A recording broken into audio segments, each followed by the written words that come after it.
खांसी एक आम लेकिन परेशान करने वाली समस्या है जो मौसम बदलने, सर्दी जुकाम, एलर्जी, धूल मिट्टी, धुएं या संक्रमण के कारण हो सकती है। खांसी दो प्रकार की होती है, सूखी खांसी और बलगम वाली खांसी।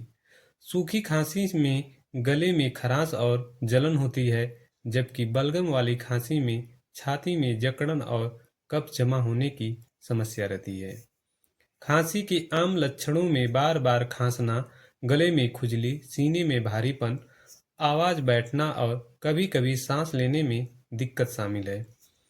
अगर खांसी ज़्यादा दिनों तक रहे, बुखार आए या खून के साथ खांसी हो, तो इसे हल्के में नहीं लेना चाहिए।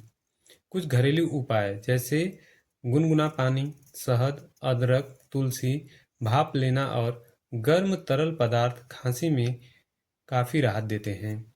साथ ही ठंडी चीज़ों से, धूल, धुएं और बहुत ज़्यादा ठंडे वातावरण से बचना जरूरी है।